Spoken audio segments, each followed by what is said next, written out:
Jack and the Beanstalk. Now, we've got up to the part when Jack had climbed down the beanstalk and took the golden egg back to his mother. Now our worries are over, she said. After Jack had eaten a good supper, the giant's wife hid him in a cupboard.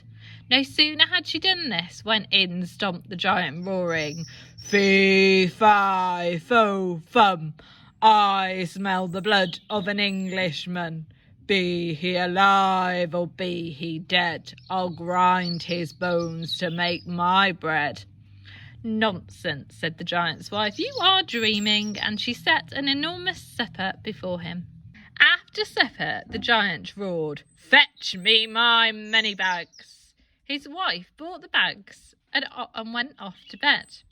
The giant emptied all of the money onto the table and counted it over and over again before putting it back in the bags. Then he fell asleep. As soon as Jack heard the giant's snores, he crept out of the cupboard and picked up the heavy money bags. He managed to sling them over his shoulder. Then he let himself out of the castle as quietly as possible. Jack could not run along the road because the money bags were so heavy, but he reached the top of the beanstalk safely. Jack's mother was overjoyed to see him, and when he emptied the money bags onto the table, she was astonished.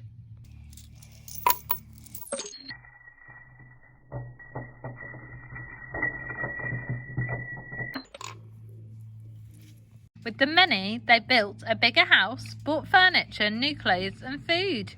Jack and his mother were very contented, but soon Jack began to long for more adventure. He was determined to visit the giant's castle once more.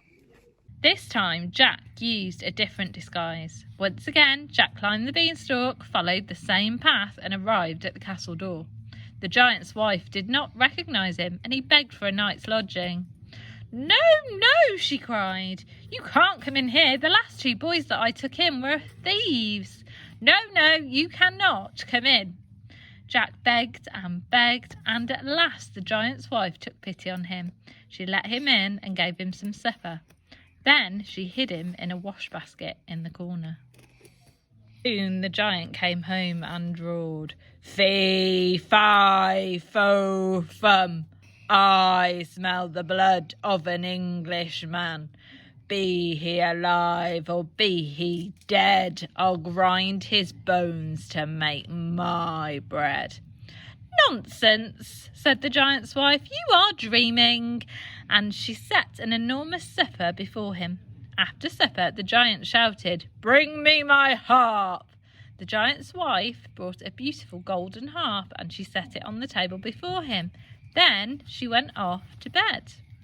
"Play!" roared the giant, and the harp began to play of its own accord. Jack had never heard such sweet music. The harp continued to play until the giant was almost asleep. Then he shouted, "Stop!" and the music stopped. As soon as Jack heard the loud snores of the giant, he jumped out of the corner and seized the harp. But the harp called out, "Master! Master!" The giant woke up in a fury. "You are the boy who stole my hen and my money bags," he bellowed. Then he staggered to his feet and he set off after Jack. Jack was terrified. He ran for his life towards the beanstalk. Looking over his shoulder, Jack saw the giant striding after him. Then he ran as fast as he'd ever run before in his life. Jack reached the top of the beanstalk safely, but the giant was close behind him. He scrambled and slid down the beanstalk, shouting, "Mother, Mother, bring me an axe quickly! The giant is coming!" "Mother, Mother, bring me an axe." Then Jack's mother brought her son the axe. By then the giant was climbing rapidly down the beanstalk. Jack swung the axe with all his strength and gave one mighty blow at the beanstalk. The beanstalk toppled down and there was a tremendous thud as the giant was thrown headlong onto the ground. The giant fell dead in Jack's garden and was so big that he filled it from end to end. Pointing at the giant, Jack said to his mother, "He robbed us of all our wealth." At that moment there appeared the old woman who had taught Jack.